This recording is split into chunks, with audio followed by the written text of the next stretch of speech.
Hello everyone, my name is Rakshit Sharma and welcome to J&K Competitive Channel. I hope everyone is doing okay.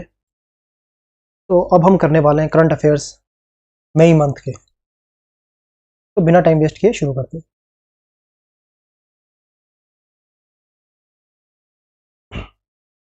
देखो, Jammu and Kashmir delimitation exercise concludes as a panel science final order. देखो, जम्मू और कश्मीर की जो delimitation commission क्यों, वो पता है कि जैसे जम्मू एंड कश्मीर ने अपना स्टेटहुड खो दिया था कब, 5 अगस्त 2019 को। उसके बाद हमारी क्या बन गई थी, ये यूनिट टेरिटरी बन चुकी थी, हमारा जम्मू और कश्मीर बन गया था। तो उसके बाद इसकी फिर से डीलिमिटेशन की गई है, फिर कॉन्स्टिट्यूंसी सेट की गई है और अब इलेक्शंस होंगे तो इसकी काफ़ी ज़्यादा जरूरत पड़ती है। The delimitation commission was set up on March 6, 2020 to redraw the boundaries of assembly and parliamentary constituencies in Jammu and Kashmir. ठीक है, उन्होंने क्या किया कि डीलिमिटेशन कमीशन आई है वापस, उन्होंने क्या किया March 6 और उन्होंने क्या किया, सेटअप की थी जो 2022 में जो रीड्रा किया था उन्होंने, क्या बाउंड्री बेसिकली किसके लिए, जो हमारे स्टेट असेंबली के इलेक्शंस होंगे और हमारे एट द सेम टाइम जो पार्लियामेंट्री कॉन्स्टिट्यूएंसी है, जो पार्लियामेंट के इलेक्शंस होते हैं। ठीक है, किस किस के हमारे होते हैं, लोकसभा के इलेक्शंस होते हैं, राज्यसभा के जो इनडायरेक्ट इलेक्शंस होते हैं, उस हिसाब से उन्होंने क्या किया, डिलिमिटेशन कमीशन सेट की गई है, उन्होंने अपना किया हुआ है।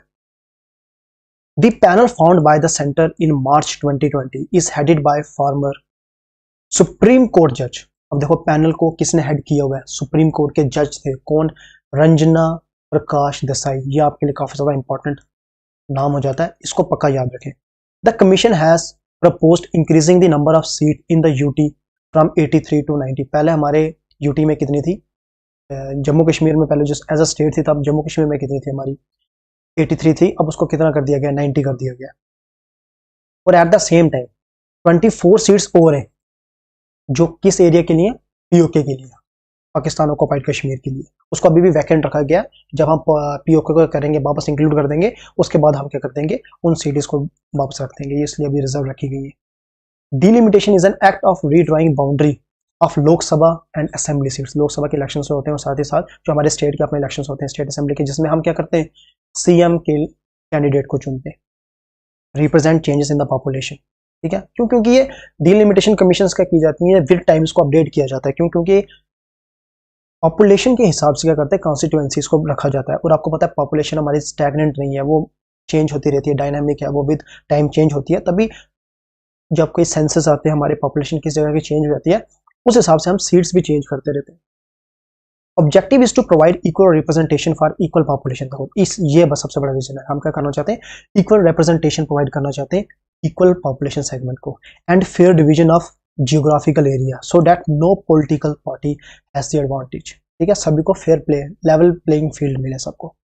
ठीक है, under article 82 parliament enacts a delimitation act every census which establishes at DC, sorry,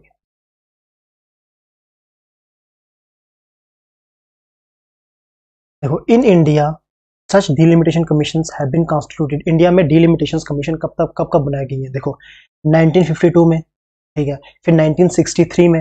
ऐसा क्यों हो रहा है, अभी आप देखोगे कि 10-10 साल बाद बनाई जा रही है, क्योंकि हर 10 साल बाद हमारा क्या होता है, पॉपुलेशन सेंसस होता है। तो उसमें हम क्या करते हैं, हम बताते हैं कि हमारी पॉपुलेशन इंक्रीज हुई है। तभी 1952 में जो पहले डिलिमिटेशन कमीशन आई थी, उसके बाद 1963 में आई, फिर हमारी 1973 में आई।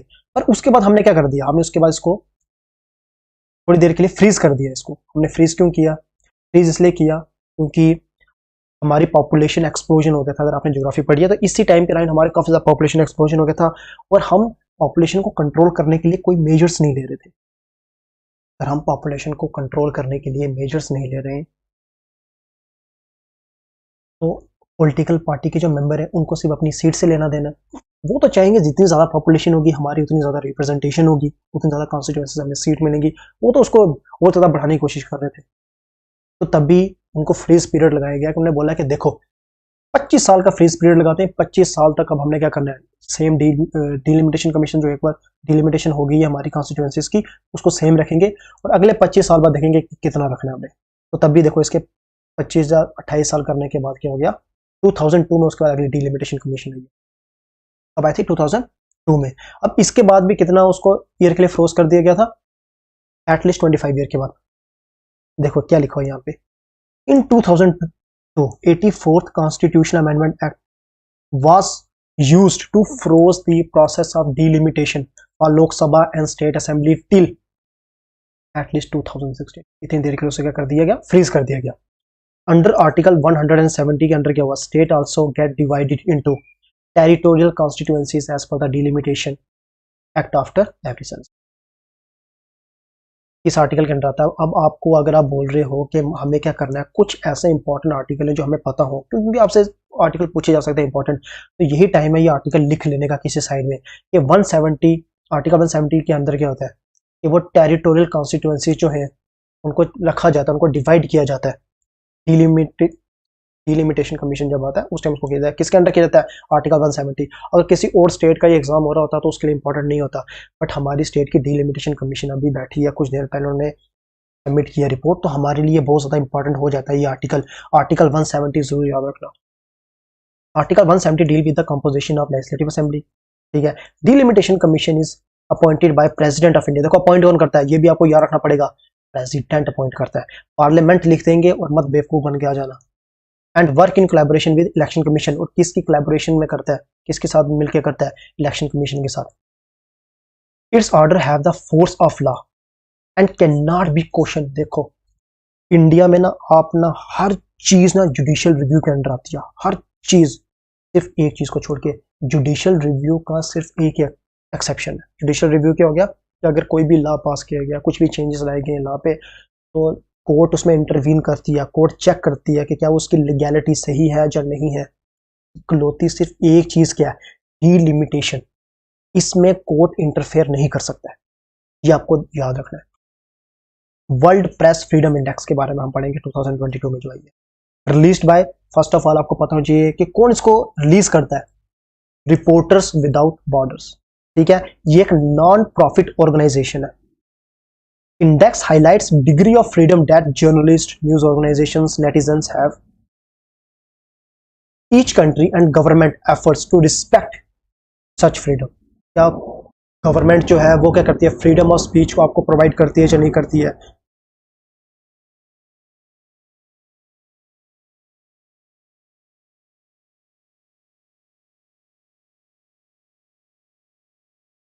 आपको गवर्नमेंट जो है वो फ्रीडम ऑफ स्पीच प्रोवाइड करती है, और सिर्फ जर्नलिस्ट को नहीं, हर किसी को, न्यूज ऑर्गेनाइजेशंस को, नेटिजन्स जो आप प्रोवाइड करते हो, आप क्या करते हो, आप सोशल मीडिया चलाते हो, कि आपको आज़ादी है अपना पॉइंट ऑफ व्यू रखने की। Ranking are based on the score ranging between 0 to 100। देखो ये भी आपको याद रखना पड़ेगा कि 0 से 100 के बीच का जो स्कोर होता है, तो 100 का मतलब क्या होता है, बेस्ट पॉसिबल स्कोर, मतलब आपको बिल्कुल आज़ादी है, आप क्या करो कुछ भी बोल सकते हो। और 0 क्या है कि आपको बिल्कुल आज़ादी नहीं है, बहुत ज़्यादा रोक है यहाँ पे, ठीक है। Evaluation criteria including 5 indicators, political context, legal framework, economic context, socio culture context और सेफ्टी। ये आपको याद रखने की जरूरत नहीं है कि क्राइटेरिया कौन कौन से, ठीक है। इंडिया रिसेंटली स्लिप 8 प्लेसेस, आपको लेकिन रैंकिंग याद रखने की जरूरत है। हमारी रैंकिंग अब कितनी होगी, 150, जो पहले कितनी होती थी 142। ये आपको याद रखना है, इंडिया की रैंकिंग क्या है फ्रीडम इंडेक्स में, हमारी 150। अब देखो कि लास्ट टाइम भी ना आपको 2 क्वेश्चन आए थे पोर्टल्स पे, एक आया था, ठीक है, जिसमें उन्हें उसके अंडर क्या होता था, सपोज के अंदर ने एक नया एआई यूज किया था जो सुप्रीम कोर्ट में क्या करता है, केसेस को पोर्टफोलियो करता था, उसको चेंज करके बाइफरकेट करके लगाता था, कैटेगराइज करता था। और दूसरा क्या था हमारा, ई शर्म। ई शर्म में क्या था, आपको लेबर वगैरह के बारे में पता चलता था कि आपको जॉब एम्प्लॉयमेंट अपॉर्चुनिटीज कहाँ पे मिलती है। तो कम से कम आपको मोस्ट इंपॉर्टेंट 10 to 20 पोर्टल के बारे में पता होना चाहिए। देखो चैंपियन पोर्टल किसके लिए है, एमएसएमई, ज्यादा याद रखने की जरूरत नहीं है, सिर्फ आपको एक वर्ड याद रखना है चैंपियन, और आपको दिमाग में अगर एमएसएमई आ गया तो कोई ऐसे ऑप्शन नहीं होंगे जिसमें आपको कोई 2-3 ऑप्शन में एमएसएमई का जिक्र किया हो, सिर्फ एक ही ऑप्शन में क्या होगा, एमएसएमई का जिक्र होगा। यहाँ पे क्या लिखा है, ministry of small micro small medium enterprise has launched champion portal. इसलिए किया गया, अगर एमएसएमई ने लॉन्च किया हुआ है तो objective is to assist India MSME march into a big league and national and global champions by solving their grievance and encourage supporting, helping and holding them. ठीक है, तो सिंपल सी बात है, कुछ ज़्यादा करने की जरूरत नहीं है। युक्ति प्लेटफॉर्म, ठीक है, ये एक नया पोर्टल आया हुआ है जिसके लिए जो स्टैंड क्या करता है, इसकी फुल फॉर्म क्या है, young India combating Covid with knowledge technology and innovation. ठीक है, it is a unique portal deal with the efforts and initiative of ministry of human resource development during this difficult time caused bye novel corona virus. ठीक है, युक्ति सिर्फ किसके आया था, जो यूथ के लिए कम्बैक्ट करते हैं, जो किसको, कोविड-19 को, through knowledge technology and innovation. Restart India, restart India किस लिए है? This portal was launched by Ministry of Road Transport Highway, Ministry of Shipping and Ministry MSME Ministry।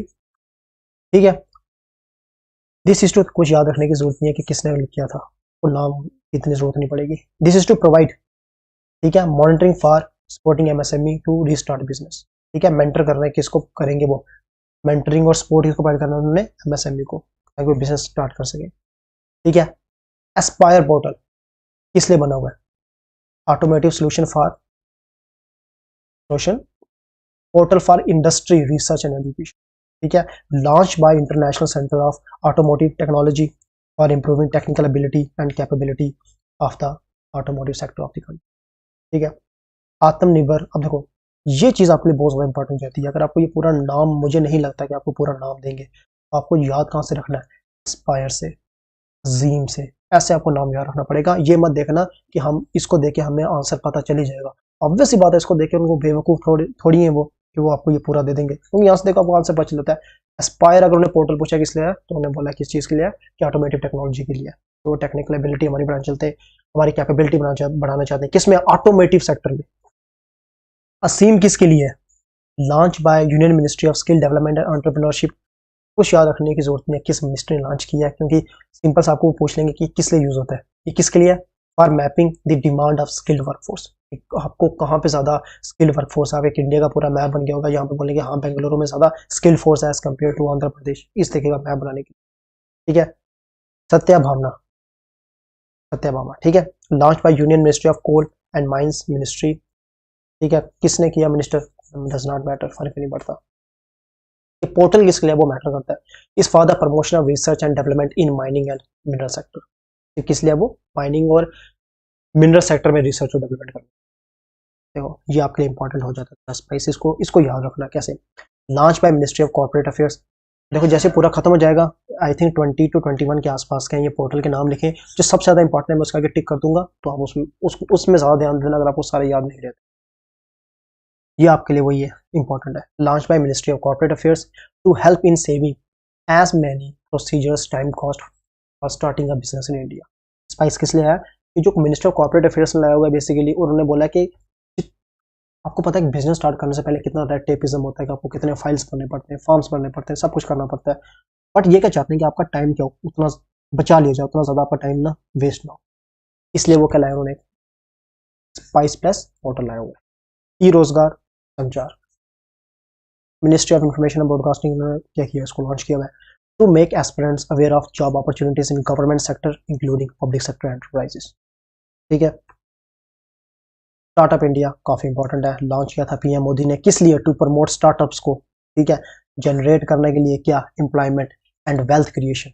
अगर स्टार्टअप चलेंगे, जनरेट, ऑब्वियसली बात है, अगर स्टार्टअप एक चलता है, कोई इंसान है, तो ऑब्वियसली बात उसने कम से कम कितने इंसान अपने अंडर रखने होंगे, काफी रखेगा, और जब वो रखेगा तो एम्प्लॉयमेंट उनको मिल रही है, और जैसे उन्हें एम्प्लॉयमेंट मिलेगी eight the same time wealth creation होगी।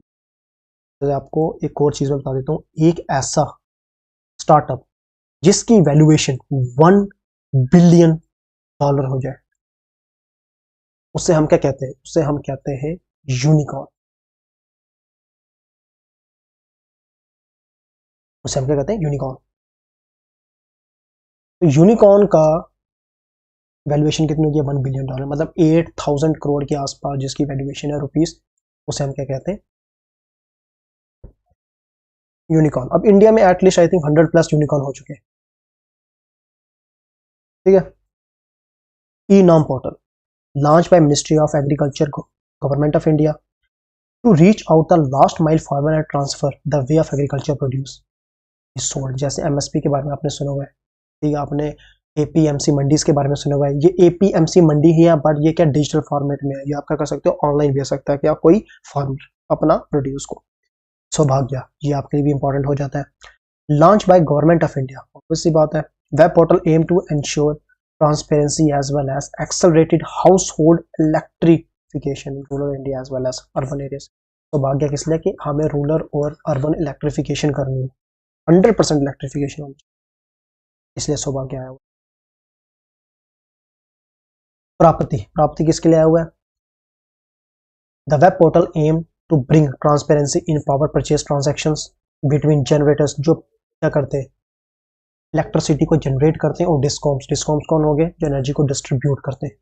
ठीक है, ये क्या करते हैं, उनकी भी ट्रांसपेरेंसी लाने की कोशिश कर रहे हैं। क्यों? क्योंकि मोस्ट ऑफ द जो डिस्कॉम्स है वो ज़्यादा घाटे में चल रहे हैं, क्योंकि उनको उतना ज़्यादा रेवेन्यू जनरेट होता नहीं है जितनी ज़्यादा वो क्या हो रही है, वो प्रोवाइड करते हैं एनर्जी। क्यों? क्योंकि एनर्जी थेफ्ट होता है, साथ ही साथ एनर्जी की वेस्टेज भी बहुत ज़्यादा होती है इंडिया में, तो उसके लिए क्या हुआ है, प्राप्ति। उद्यम सखी पोर्टल, ठीक है, सखी क्या होता है, वुमन, उद्यम क्या हो गया, व्यापार, ट्रेड, ऑब्वियसली बात है ये वुमेन के लिए होगा। Launched by women entrepreneurs, Udyam Sakhi seeks to encourage women entrepreneurs and to aid, counsel, assist and protect their interest. It also preserves free competitive enterprise and to maintain the strength the overall economy. ठीक है, ई औषधि, ई क्या हो गया, digital IT से information communication technology को use करना, औषधि हो गया मेडिसिन। ठीक है, the portals launch by Ayush ministry, ठीक है, आयुष क्या हो गया, आयुर्वेदा, यूनानी, ठीक है, फिर यू से क्या हो गया, एच से हो गया होम्योपैथी, यू से क्या था,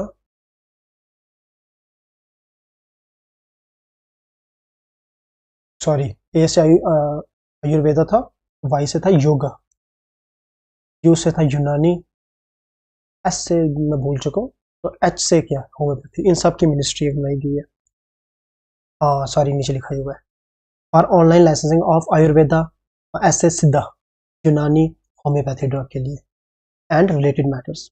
अब देखो दीक्षा पोर्टल, ये भी काफी ज्यादा इंपॉर्टेंट है। The portal was launched by ministry of human resource development.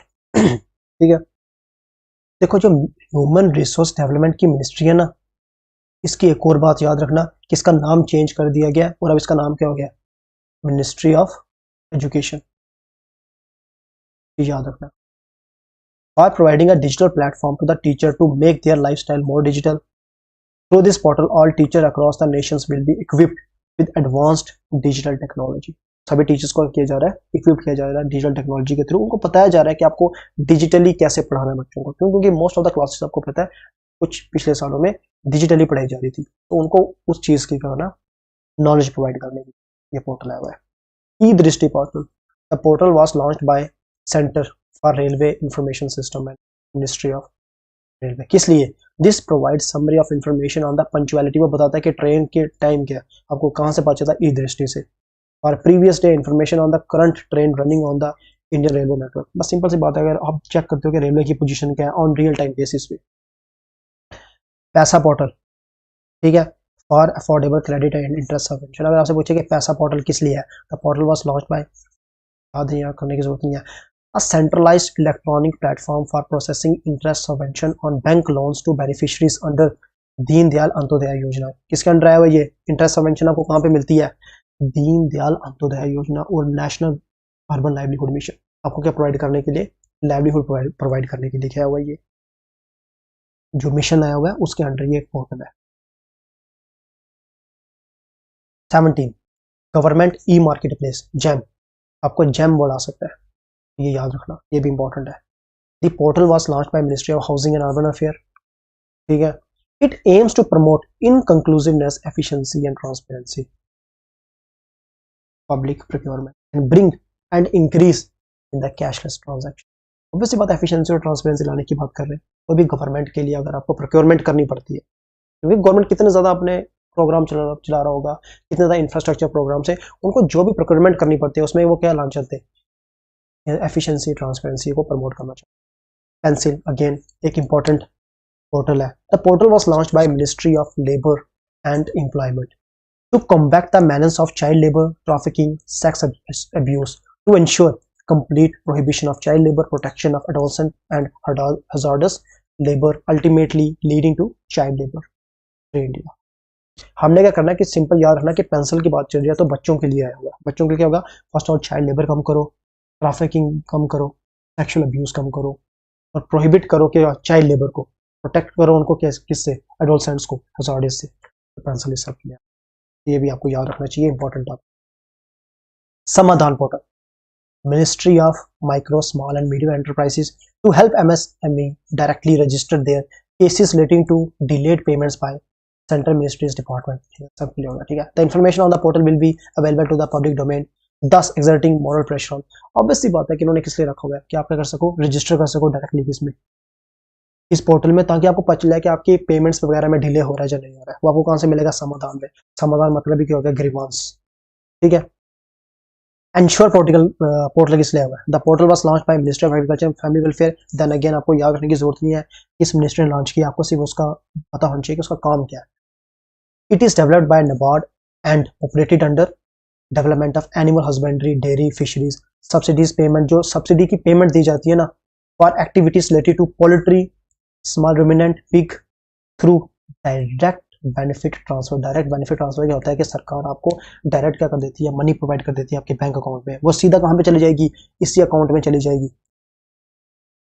ठीक है। इस उसके बारे में आपको जानकारी चाहिए हो तो आपको एंश्योर पोर्टल से मिल जाए। और हमारा लास्ट पोर्टल कौन सा है, ई श्रम पोर्टल। ई श्रम पोर्टल किसने लाया हुआ है, union ministry labour and employment, ठीक है। इसलिए for the welfare of workers in unorganise sector, unorganise sector के लिए ई श्रम, ठीक है। And not for the member of EPFO and excise, ठीक है। ये ईपीएफओ जो फॉर्मल वर्कर्स हैं उनके लिए नहीं है, सिर्फ अनऑर्गेनाइज सेक्टर के लोगों के लिए क्या है, उनके वेलफेयर के लिए ये एक पोर्टल बनाया गया हुआ है। अनऑर्गेनाइज्ड वर्ड बहुत ज्यादा इंपॉर्टेंट है, इसको पक्का याद रखना ई श्रम के लिए। एक बार मैं आपको एक फिर से वापस बताता हूँ पोर्टल्स का, कि आपको याद, अगर आप सारे याद नहीं रख सकते तो कम से कम बहुत ज्यादा जो इंपॉर्टेंट है आपको कौन कौन से याद रखना पड़ेगा। देखो चैंपियन आपका बहुत इंपॉर्टेंट है, याद रखना पड़ेगा। युक्ति इंपॉर्टेंट है no doubt, but again corona चला गया तो मे भी इतना ज्यादा इंपॉर्टेंट हो, रीस्टार्ट आप रहने दो अगर आप नहीं कर सकते हो। एस्पायर, ये ऐसे वर्ड ना वो ज्यादा डालते हैं, एस्पायर हो गया, अजीम हो गया, ये दोनों आपके लिए क्या हो गए, इंपॉर्टेंट हो गए। स्पाइस बहुत इंपॉर्टेंट है। ई रोजगार, चलो नहीं याद रख सकते, आपको ऐसे ही पता चल जाएगा, रोजगार वर्ड सुन के कोई जरूरत नहीं है। स्टार्टअप मोस्ट इंपॉर्टेंट, ई नाम मोस्ट इंपॉर्टेंट, सौभाग्य मोस्ट इंपॉर्टेंट। ये नहीं करना चाहते छोड़ दो, उद्यम सखी छोड़ दो अगर नहीं करना चाहते। ई औषधि भी आपको किससे पता चल जाएगा, नाम से पता चल जाएगा। दीक्षा पोर्टल मोस्ट इंपॉर्टेंट, पक्का पढ़ लेना। ई दृष्टि, ठीक है। ई दृष्टि भी अगर आप नहीं कर सकते कोई जरूरत नहीं है, क्योंकि ये रेलवे सिस्टम का इतना ज्यादा नहीं है। ऐसा पोर्टल इंपॉर्टेंट है क्योंकि इसमें आप क्या कर रहे हैं, कोई भी चीज अगर गरीबी से कनेक्ट है ना तो ज्यादा चांसेस बढ़ जाते हैं उसके किस्से आने में। कोई एग्रीकल्चर के रिलेटेड है, कोई आपको ऐसे फार्मर्स के बारे में, कोई जिनके पास लैंड नहीं है, लैंडलेस फार्मर्स हो गए, टेनेंट्स फार्मर हो गए, इनके रिलेटेड कोई भी अगर पोर्टल होता है वो आपके लिए इंपॉर्टेंट हो जाता है। जेम बिल्कुल बहुत इंपॉर्टेंट है ये, क्योंकि इस टाइप के जो वर्ड है ना बोलेंगे GEM, अजीम, इस टाइप के पोर्टल आप बताओ कि किस लिए होते हैं वो, ठीक है। फिर क्या हो गया, पेंसिल, किस लिए हो गया, platform for effective enforcement of child labour, बिल्कुल मोस्ट इंपॉर्टेंट है। समाधान पोर्टल छोड़ो अगर नहीं है तो नहीं है। एंश्योर, ठीक है बिल्कुल है। ई श्रम पोर्टल, ई श्रम पोर्टल भी आपके लिए इंपॉर्टेंट है, लास्ट टाइम आपके एग्जाम में आया था और चांसेस है कि इस बार भी आपके एग्जाम में आ सके, ठीक है। देखो US became the top trading partner, क्यों, क्योंकि पहले हमारा, आपको मिनिमम देखो कम से कम ट्रेड में आपको पता होना चाहिए कि 2 to 3 कंट्रीज जो है ना जिनसे हम सबसे ज्यादा ट्रेड करते हैं उनका नाम पता होना चाहिए। अब क्या हो गया कि यूएस बन चुका है हमारा सबसे टॉप ट्रेडिंग पार्टनर। इसका मतलब क्या है कि इंडिया, यूएस ने किसी को तो पछाड़ा होगा, पहले फर्स्ट कौन रही होगी, अगर अब फर्स्ट कौन है यूएस से, तो पहले फर्स्ट थी हमारे साथ कौन, चाइना। हम चाइना के साथ सबसे पहले सबसे ज्यादा ट्रेड करते थे, पर अब किस क्या हो गया, उसे पछाड़ दिया गया, उसको किस पोजीशन में ला के दिया, सेकंड पोजीशन में। और अगर हम ट्रेड के बारे में पढ़ रहे हैं तो हमें कम से कम एटलीस्ट 3 कंट्री के पता होना चाहिए हमारे साथ कौन सबसे ज्यादा ट्रेड कर रहा है।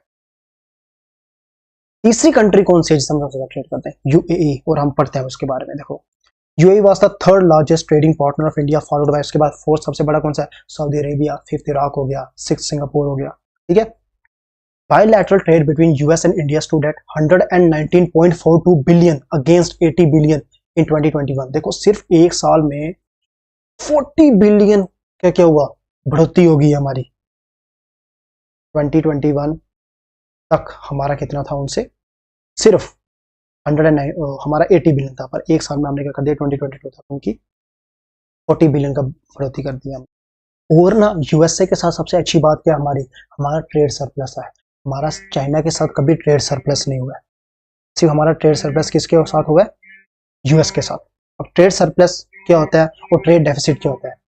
मान लेते हैं एक मिनट के लिए कि 100 बिलियन डॉलर, अगर 100 बिलियन डॉलर का हम ट्रेड करते हैं चाइना के साथ, हम चाइना को एक्सपोर्ट कितना कर रहे हैं और चाइना को हम इंपोर्ट कितना कर रहे हैं, ये बहुत ज्यादा मैटर करता है हमारे लिए। क्यों? क्योंकि ऑब्वियसली बात है, कंट्री को प्रॉफिट किस में होता है ज्यादा, एक्सपोर्ट करने में एज कम्पेयर टू इंपोर्ट करने में।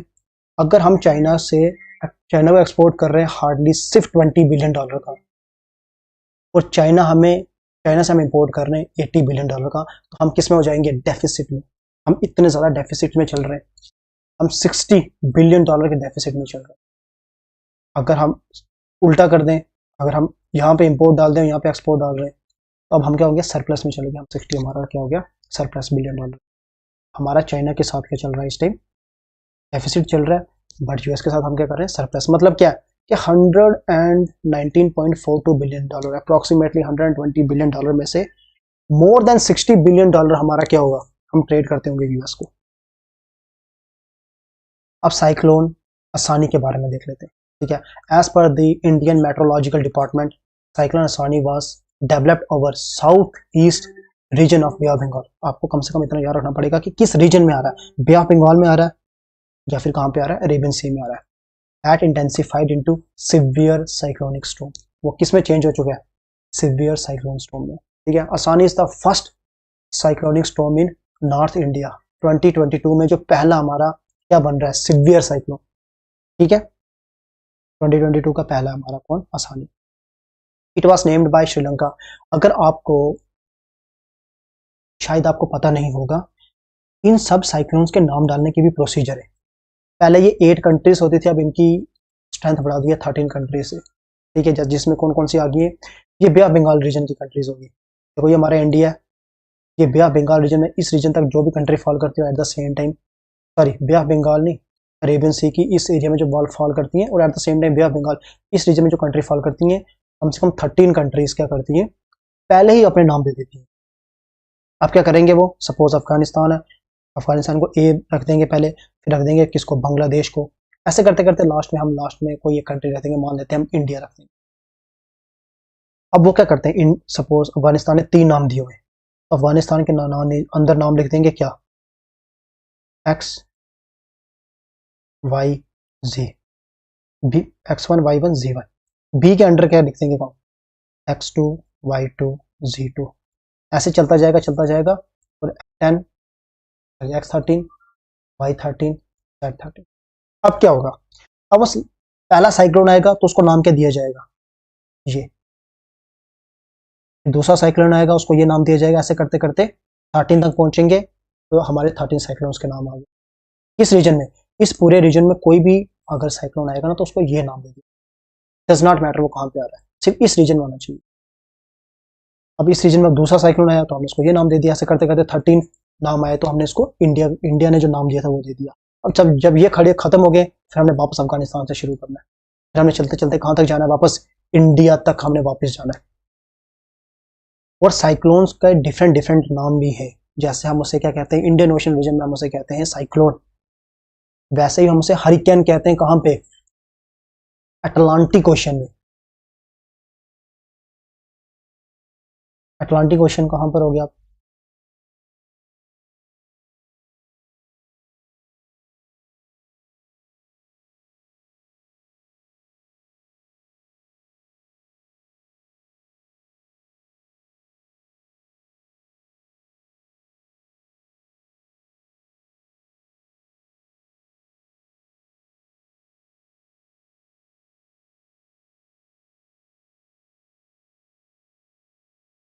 देखो ये अटलांटिक ओशन हो गया, ये नॉर्थ अमेरिका है, और ये साउथ अमेरिका है।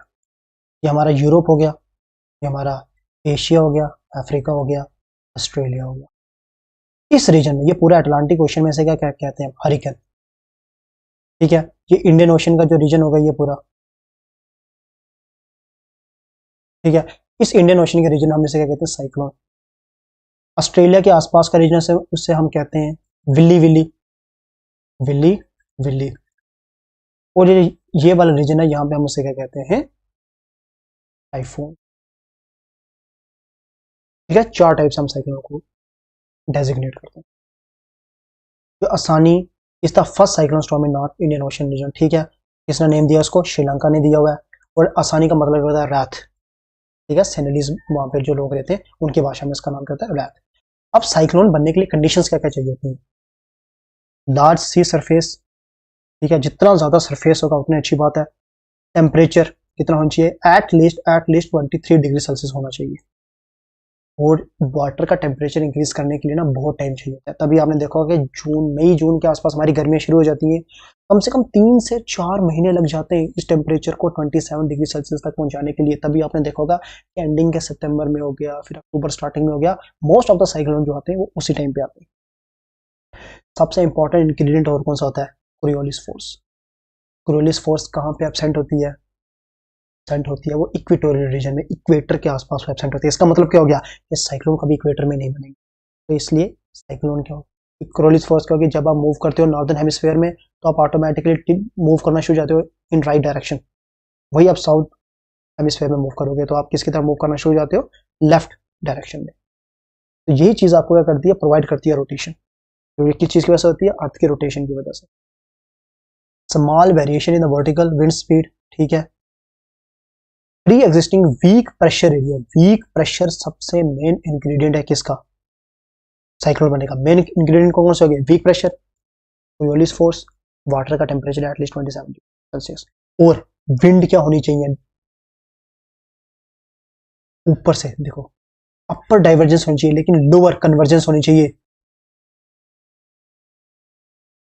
अगर देखो यहाँ पे ये विंड आ रही है, यहाँ पे एक पॉइंट में वो सारी कन्वर्ज हो रही है ना, तब भी जाके वो साइक्लोन बनाएंगे। अगर वो एक जगह से दूर जा रही है वो कभी साइक्लोन नहीं बनाएंगे। अपर एरिया में ऑब्वियसली बात है, वहां पे क्या होगी, डाइवर्जेंस होगी। अब आप कम से कम ना कुछ साइक्लोन्स के नाम याद रख लें, और कम से कम ये याद रख लें कि वो किस एरिया में, बे ऑफ बंगाल में आए थे या अरेबियन सी में आए थे। अगर फिर भी आपको ना मुश्किल लग रहा है कि इतने सारे नहीं याद रखे जा सकते, तो मैं आपको जो सबसे इंपॉर्टेंट उनके बारे में बता देता हूँ। ठीक है, टुकेट के बारे में आप याद रख लो। ठीक है, टुकटे के बारे में, वायु के बारे में याद रख लो, पानी का याद रख लो, अम्फन का याद रख लो, सभी इंपॉर्टेंट है। सॉरी, बस गुलाब को छोड़ के कम से कम आपको याद रखने पड़ेंगे, सबके सब इंपॉर्टेंट। ठीक है, गुलाब कहाँ पे आया था, बे ऑफ बंगाल में आया था। टुकटे कहाँ पे आया था, अरेबियन सी में आया था। यश कहाँ पे आया था, बे ऑफ बंगाल में अगेन आया था। अरेबियन सी में कौन सा आया था, निसर्गा आया था। अम्फन कहाँ पे आया था, बे ऑफ बंगाल में आया था, उड़ीसा और वेस्ट बंगाल की तरफ। प्यार कहाँ पे आया था, अरेबियन सी की तरफ। महा कहाँ पे आया था, अरेबियन सी की तरफ। वायु अरेबियन सी, और बे ऑफ बंगाल की तरफ क्या था, साइक्लोन फन। तो ये आप नाम याद रखना इंपॉर्टेंट है आपके लिए। Rice fortification. राइस फोर्टिफिकेशन क्या होता है, राइस फोर्टिफिकेशन होता है कि अगर आपके पास कोई राइस है, ठीक है, राइस में आपको पता है कि सभी मल्टी न्यूट्रिएंट्स वगैरह आपके पास इतने होते नहीं है, क्योंकि हर इंसान राइस, जे एंड के क्या बोलते हैं हम, इंडिया में मोस्ट ऑफ द पीपल जो है राइस खाते हैं। और राइस से आपको हर चीज मिल नहीं सकती है, तभी वो क्या करते हैं कि राइस को पहले क्या करते हैं, ग्राइंड करके उसका पाउडर बनाते हैं, और फिर उसके बीच मल्टी न्यूट्रिएंट्स ऐड करते हैं, माइक्रो न्यूट्रिएंट्स ऐड करते हैं, और फिर क्या करते हैं, उनके वापस उनको राइस की शेप के जो कर्नल्स नहीं होते, कर्नल्स के राइस के जो दाने होते हैं उसको वापस उसी शेप में वापस डालते हैं, और फिर क्या करते हैं, उसको डिस्ट्रीब्यूट करते हैं। इससे क्या हो जाता है कि उनमें एडिशनल माइक्रो न्यूट्रिएंट्स आ जाते हैं, लाइक आयरन, जिससे एनीमिया ना हो, फोलिक एसिड, विटामिन B12, ये सब उनमें ऐड करते हैं ताकि आपको क्या मिले, मोर न्यूट्रिशनल फूड मिलेगा, जिसकी वजह से क्या हो, कि माल न्यूट्रिशन कम हो जाए। इसलिए राइस फोर्टिफिकेशन की जाती है। राइस फोर्टिफिकेशन क्या होगा, जब आपसे पूछेंगे वर्ड राइस फोर्टिफिकेशन क्या होगी, ऐसा नहीं है कि राइस के कीले चढ़ा दो, उसमें क्या करो, माइक्रो न्यूट्रिएंट्स ऐड कर दो। और ये 3 नाम पक्का याद रख लेना, वो पूछेंगे कौन से 3 है, तो इंडिया में सबसे ज्यादा ये 3 किए जाते हैं, कौन से, iron, folic acid, vitamin B12। ठीक है, rice when fortified shall contain mandatory micronutrients, iron, folic acid, vitamin B12।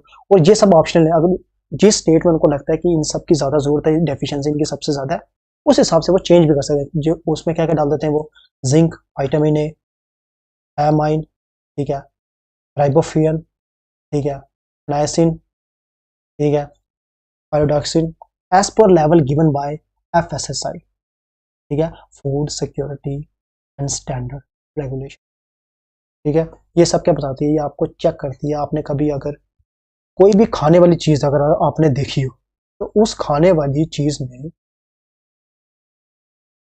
पीछे आपको एक मार्क बना होता होगा जिसमें लिखा होता है एफएसएसएआई, ठीक है, food standard security authority of India. वो चेक करती है कि वो क्या खाना खाने लायक है, वो किसी की सेहत के लिए खराब ना हो, ठीक है। Fortification means deliberately increase the content of essential micronutrients in the food to improve the nutritional quality of the food and to provide public health benefit with minimal risk. अभी हमने जो ऊपर बात की है, food fortification is regulated किससे, FSSAI से, ठीक है। In India, wheat, flour and rice are fortified with iron, vitamin B12. अभी मैंने आपसे कहा कि most of the इसी से होती है, ठीक है। मिल्क एंड एडिबल ऑयल को किससे किया जाता है, जो मिल्क और एडिबल ऑयल है उनको किससे फोर्टिफाइड किया जाता है, विटामिन ए एंड डी से, ठीक है। Double fortified salt with iodine and iron, ठीक है, to reduce the high burden of micro nutrients. क्योंकि माइक्रो न्यूट्रिएंट्स आपको बहुत कम क्वांटिटी में चाहिए होते हैं, लेकिन अगर आपको नहीं मिले उसके इफेक्ट को डेवास्टेटिंग होते हैं। तभी वो बोलते हैं कम से कम आपको ये प्रोवाइड कर दिया जाए ताकि आपको कोई प्रॉब्लम फेस ना करनी पड़े। देखो आजकल 4G और 5G की बहुत बात चल रही है, तो ये कुछ चीज आपको पता होना चाहिए उसके बारे में, लाइक उसकी स्पीड कितनी है, उसकी लेटेंसी कितनी है। फर्स्ट ऑफ ऑल 3G की डेवलपमेंट कब से स्टार्ट हुई थी, 2004 और 6 के आसपास। इस 6 से 10 तक किसकी डेवलपमेंट हुई, 4G की। 5G की कब हुई, 2020 तक, ठीक है। ये चीज इंपॉर्टेंट है, इसकी बैंडविड्थ, इसकी बैंडविड्थ कितनी है, इसकी 2 Mbps, इसकी 200 Mbps, और इसकी कितनी है, ग्रेटर देन 1 GB, ठीक है। अब ये 6G हम रहने देते हैं, 6G की तरफ नहीं चलते हैं, सिर्फ कहां तक चलते हैं, 5G की तरफ। लेटेंसी क्या हो गया कि अगर मैंने क्या करता हूं यहां से, सपोज मैंने क्या किया, ये एक वायर है, इसको मैंने यहां से हिलाया, मैंने यहां से इसको हिलाया, तो यहां पे ये मेरे को हिलना महसूस कब हुआ, उस टाइम फ्रेम कितना उसमें क्या हुआ, डिले हुआ, उसको हम क्या कहते हैं, लेटेंसी। जब मैं यहां से आपको मैसेज कर रहा हूं कितनी देर बाद आपके पास पहुंच रहा है, उसे क्या कहते हैं, लेटेंसी। और ये टाइम डिले जितना ज्यादा कम होगा उतनी अच्छी आपकी स्पीड है। 3G में कितना था, 100 to 150 मिली सेकेंड्स। 4G में कितना हो गया, ऑब्वियसली बात है 4G स्पीड इंक्रीज होगी, आपकी लेटेंसी कम होगी। जितना जीस बढ़ते जाएंगे, जितनी जनरेशन बढ़ती जाएंगी, उतनी लेटेंसी आपकी कम होती जाएगी, ठीक है। मिली सेकेंड हो गया, लेस देन 10 मिली सेकेंड। और 6G में जब होगा वो क्या बन जाएगा, 1 माइक्रो सेकेंड। पर आपको कम से कम ये याद रखना, क्योंकि 5G के बारे में आपसे ज्यादा क्वेश्चन पूछेंगे। आपको 3G का भी इतना नहीं आने वाला, 4G का इतना नहीं आने वाला, लेकिन आपको 5G के बारे में ज्यादा पूछ सकते हैं। वो एवरेज स्पीड कितनी है, 144 kbps। जरूरत नहीं है याद रखने की, इसका ज्यादा, इस तरफ ज्यादा फोकस करना, क्या 200 to 400 Mbps इसकी एवरेज स्पीड है। देखो पोंगोंग सो, ये जम्मू कश्मीर लद्दाख रीजन में आती है, तो जम्मू कश्मीर नहीं लद्दाख रीजन में आती है, तो ये हमारे लिए थोड़ी इंपॉर्टेंट हो जाती है। Ministry of external affair has confirm the building of second bridge. और सेकंड ब्रिज बनाने वाले कहां पे, पोंगोंग सो में, lake close to 2020 border stand off, जहां पे हम 2020 में बॉर्डर स्टैंड ऑफ आया था। पोंगोंग तो सो meaning high grassland lake in Tibet area में, जो हाई ग्रासलैंड एरिया है, ठीक है। Is the world highest salt water lake, जो वर्ल्ड की ना सबसे जो हाई कोई लेक है, सिर्फ प्योर वाटर नहीं, फ्रेश वाटर नहीं है, ये क्या साल्ट वाटर लेक है, जो सबसे वर्ल्ड की हाईएस्ट है। कितनी हाइट में, 4350, ठीक है। सिचुएट कहां करती है, हिमालयन रेंज, ठीक है, इंडो चाइना बॉर्डर पे। और 1/3 मतलब कि अगर क्या हम मान ले उसमें, उसका एरिया कितना मान लेते हैं, क्या 99 स्क्वायर किलोमीटर उसका एरिया, जिसमें से सिर्फ 33 स्क्वायर किलोमीटर किसके पास है, इंडिया के पास है। बाकी 66 स्क्वायर किलोमीटर किसके पास है, चाइना के पास है। ठीक है। It is a endorheic lake. Endorheic क्या लेक होती है, जिसका आउटफ्लो कहीं से नहीं हो रहा है, ठीक है। हैविंग नो आउटफ्लो मतलब कोई से रिवर उससे वहां से नहीं निकल रही है, no outflow to an external body of water such as the river और ओशन, ठीक है। ओशन तक वो नहीं जा रही, रिवर नहीं निकल रही है वहां से। And only losing water, obviously बात है, जो ऐसी लेक होगी वहां पे वाटर कहाँ पे लॉस होगा, सिर्फ इवेपोरेशन में, ठीक है। सीपेज इनटू द ग्राउंड, या फिर क्या होगा, अंडरग्राउंड वाटर सीपेज धीरे धीरे क्या होता जाएगा, पानी अंदर की तरफ जाता जाएगा। And out of its total length, ठीक है, 160 किलोमीटर, वन थर्ड, जो वन थर्ड लेंथ है वो कहां पर है, इंडिया में है। While the two remaining lies in China. और ये क्या करती है, अपन अपना कलर चेंज करती है डिफरेंट टाइम्स। इसका कलर कैसे चेंज होता है, कभी इसका कलर हो जाता है ब्लू हो जाता है, कभी इसका ग्रीन हो जाता है, कभी इसका क्या हो जाता है, रेड हो जाता है। तो ये थोड़ा सा इंपॉर्टेंट है, आपको पोंगोंग सोकार के बारे में पूछ सकते हैं। ये एक सलाइन वाटर लेक है, सलाइन, ये सॉल्ट वाटर पक्का याद रखना है। फर्स्ट ऑफ ऑल ये सॉल्ट है, सेकंड ये सबसे हाईएस्ट लेक है वर्ल्ड में जो सॉल्ट वाटर है। तीसरी बात, ये इंडिया के पास वन थर्ड उसका क्या एरिया। और चौथी बात इसकी कौन सी है कि आपने कलर चेंज कर। और पांचवी बात होगी इसकी क्या, एंडोरिक लेक है, इसका कोई आउटलेट सोर्स नहीं है। तो आज के करंट के लिए सिर्फ इतना ही है। तो इसको मिला के आपके मई महीने का भी आज क्या हो गया, करंट हो गया। अब हमारे इस साल के करंट कंप्लीट करने के लिए सिर्फ हमने 4 मंथ के और कंप्लीट करने, हमारे सारे मोस्ट ऑफ द करंट हो जाएंगे। देखो यहाँ से अगर आपने करंट बिल्कुल कहीं से नहीं पढ़े तो ये इस यहाँ से पढ़ के चांसेस हैं आपके ज़्यादा क्या कि यहाँ से क्वेश्चन आ सकते। हमने इतना ज़्यादा मैंने फालतू की इन्फॉर्मेशन डाली नहीं, और साथ ही साथ मैंने कोई फालतू की न्यूज़ भी नहीं यहाँ डाली है, ताकि आपको लास्ट के 3-4 दिन में जितना आप कंज्यूम कर सकते हो यहाँ से कर लो, आपको कहीं बाहर से ज़्यादा पढ़ना। तो आई होप ये सेशन आपके लिए प्रॉफिटेबल रहा होगा।